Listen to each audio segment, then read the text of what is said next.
All Ryerson wet lab personnel handling hazardous chemicals are required to do so in a safe manner. In this video, people working in a laboratory, studio, or workshop are shown how they can safely handle chemicals.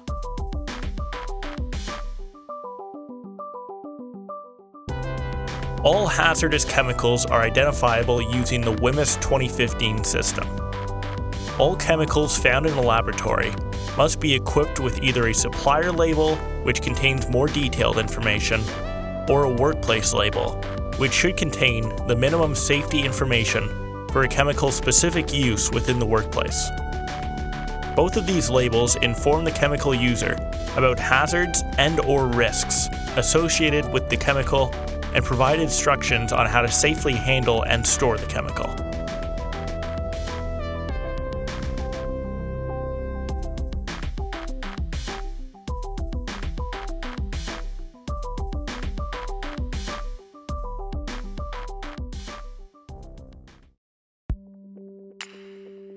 All lab chemicals must also be equipped with a safety data sheet, or SDS, which is an information sheet that provides even further information about the chemical. SDSs are usually shipped with a package when you order your chemicals. You can also obtain SDS online via the HECMET system, Higher Education Cooperative for Hazardous Materials Tracking.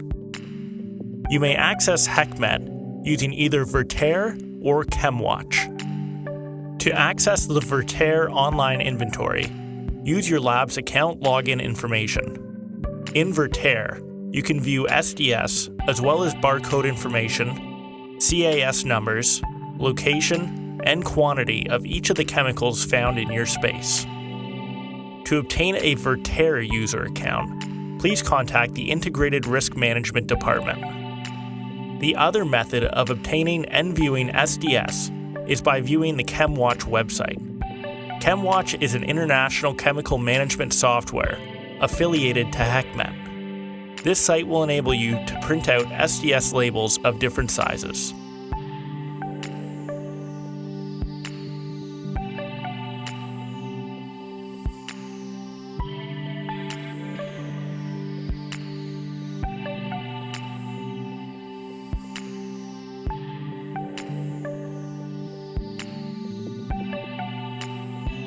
All Ryerson labs, studios, and workshops have these signs posted outside the entrance to indicate the type of laboratory that one is about to enter. Please be familiar with the signage and ensure that you're aware of the types of hazards found inside, what WHMIS hazard classes are present, and the minimal personal protective equipment, or PPE, that is required to work or enter the laboratory.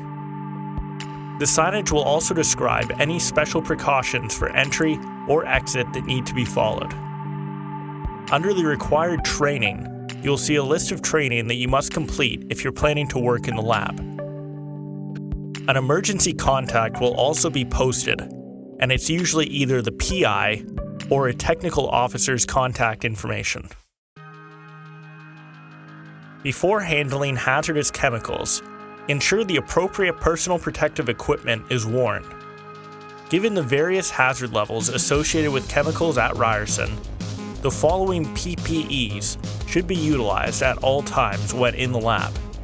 A lab coat which covers the entire body and all clothes. Your lab coat should be worn at all times when in the laboratory. After lab work, each coat should be stored in an easily accessible location in the lab if you're working in a research lab. The coat should never be hung with street clothes or other non-lab related objects or items. The lab coat must not be worn outside of the lab. Proper footwear should be worn at all times when in the lab. Flats or flip-flops must never be worn. The shoes you wear must have full foot coverage with good gripping, solid, flat soles, or reasonably sized heels.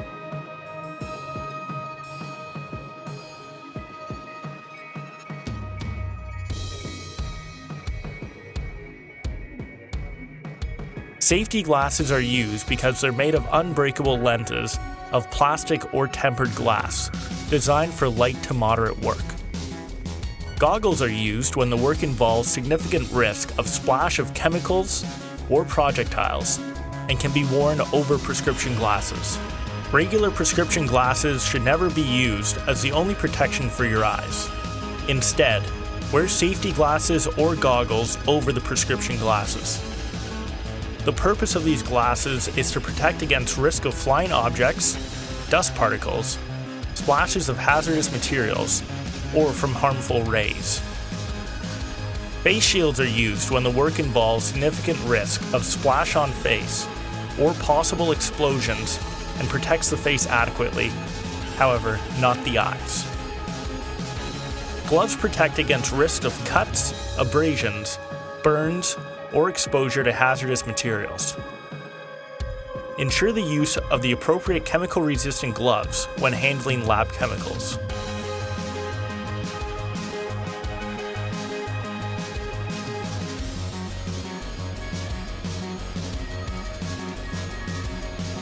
Before putting on gloves, remove all dangling jewelry. Ensure you do not use gloves that have a hole or tear.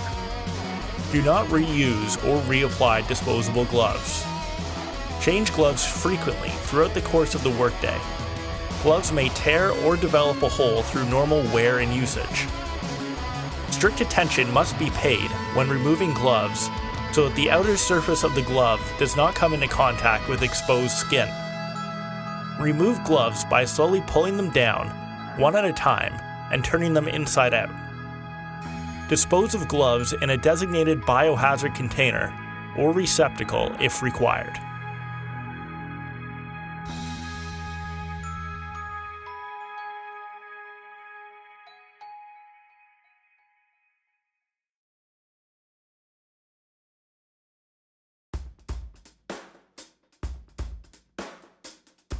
For lab personnel with long hair, ensure it is restrained by having it tied up. Also, when handling hazardous lab chemicals, ensure no dangling jewelry is worn. The ultimate purpose of wearing the appropriate personal protective equipment is to minimize lab workers' possible exposure to chemical hazards and risks as much as possible.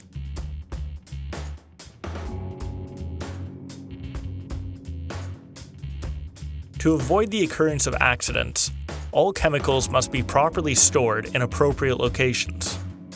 Cabinets are used for flammables, acids, and bases. Always keep the heavy chemicals on bottom shelves and the lighter chemicals on upper shelves. For easy reaching purposes, do not store the chemicals too high up on the shelf. Avoid storing too many chemicals on one shelf. For best practice, please ensure that the shelves have a lip to prevent items from sliding off. Fireproof refrigerators may be used to store chemicals depending on their properties. Ensure that all chemicals are stored according to their hazard classes, such as flammables being stored with flammables, acids with acids, and bases with bases. Use Ryerson's Chemicals Incompatibility Table to identify which of your chemicals can be stored together. Always be careful to segregate the chemicals in their storage areas according to their compatibility. Avoid storing chemicals on the floor to prevent the occurrence of spills if chemicals are accidentally knocked over or kicked. Also, minimize storing chemicals on lab benches, which should only be used for storage when chemicals are ready to be handled or utilized. Refrain from using the fume hood as a storage area. For specific storage instructions, please always refer to the information provided in safety data sheets.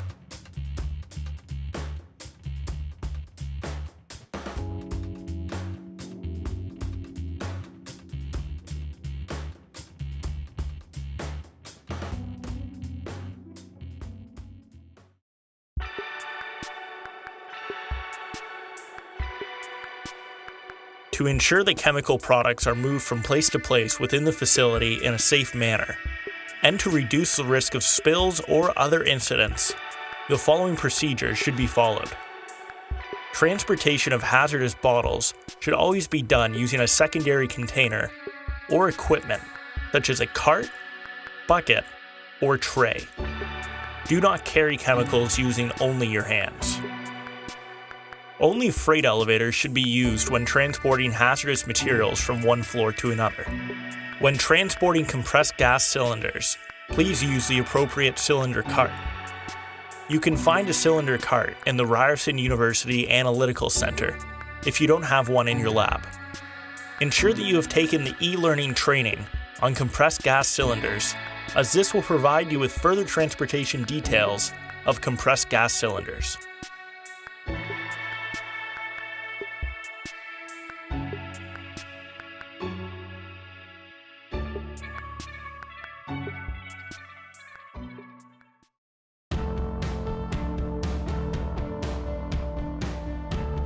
Chemical lab work always generates waste, most of which is generally hazardous and must be handled safely. Ensure your chemical waste is collected in the appropriate waste containers. However, keep in mind not to put incompatible chemicals in the same container. Use another container if necessary. Please ensure that you label your waste as you fill containers. Every time you put waste in the container, fill out the label with the list of chemicals inside the container. The container must be kept closed at all times to minimize exposure. For the filled waste container to be picked up by the hazardous waste company, a request for waste pickup must be made by filling out the online submission form. The form can be found on the Integrated Risk Management website under Chemical Waste. Also, if your bottles containing a chemical had a Ryerson barcode, remember to remove or write down the barcode number and fill out the barcode return form found on the Integrated Risk Management website. Once the form is complete, please submit it to Shipping and Receiving on Bond Street. Every other week, the waste pickup company will visit each lab that filled out the online form in order to pick up their chemical waste. To ensure that your chemical waste will be picked up, make sure you have requested a pickup online by the deadline and have fully labeled the waste container with all the required information. The broken glass waste container located in each laboratory should be utilized to dispose of glass. Never pick up chemical broken glass containers with your bare hands. Have gloves on and use a tong or dustpan to pick them up for disposal.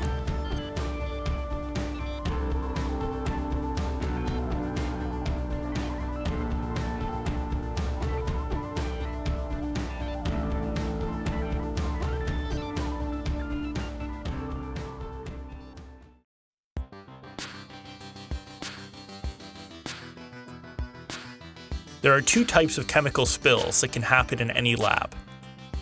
The first is a major spill, which is characterized as being high in quantity and/or very hazardous in nature, or the size and/or type of material make these spills an immediate threat to health and safety of lab staff, other personnel, or the environment. The second is minor spills, which can be characterized as small in quantity and/or not too hazardous in nature, or the size and/or type of material are not an immediate threat to the health and safety of lab staff, other personnel, or the environment. If you're faced with a minor spill, the expectation at Ryerson is that you're qualified to clean it up. However, never assume the nature of the spill unless you were involved. Each lab that has chemical hazards is equipped with a universal spill kit. This kit is mounted to the wall in a visible area. Each spill kit contains a minimum of 5 universal pads, 2 polyethylene bags, 1 pair of goggles, 1 pair of gloves, 1 scrub pad, 1 hazardous waste label, 1 pair of tongs, 1 scoop and brush, 1 marker or pen, and 5 incident report papers. Staff must ensure this kit is fully stocked and easily accessible. Before cleaning up any spills, ensure you've received the proper training. You may contact the Integrated Risk Management Department for training on how to use the kit and its materials. Always review safety data sheets of the spilled material, if it is known, prior to entering the spill area.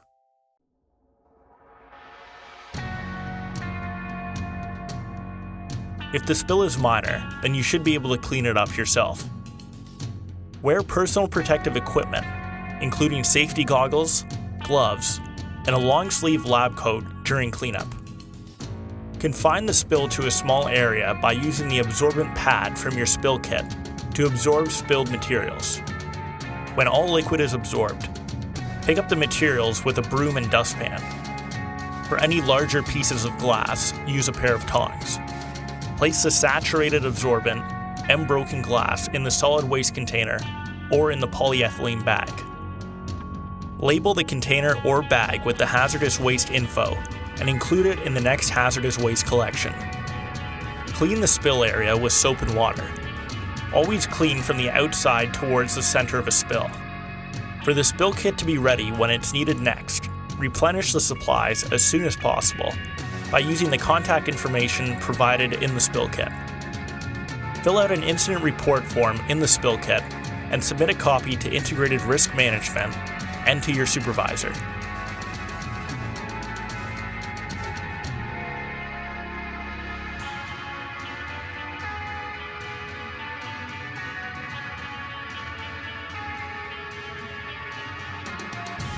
If the spill is large, or if you're unsure how to classify it, immediately call Ryerson Security by dialing 80. In the event of a major spill, avoid breathing vapors. Quickly identify the spilled material if you can do so safely, based on knowledge of chemicals and lab conditions at the time of the spill. Block drains by throwing some absorbing material on the spill from your spill kit. If the spill involves a flammable liquid, turn off all ignition sources if you can do so safely. Make sure all fume hoods are on. Alert people in the area and evacuate, closing all doors. Lock doors and post warning signs.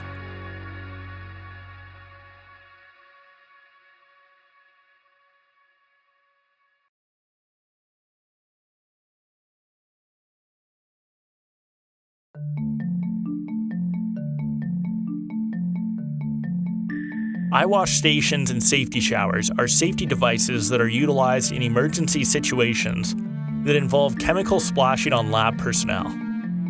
They should be located in a clearly visible area of the laboratory. If a chemical splash occurs on someone's face or eyes, make sure they remove safety glasses and locate the emergency eyewash station. Immediately turn on the eyewash station by pushing the lever beside it.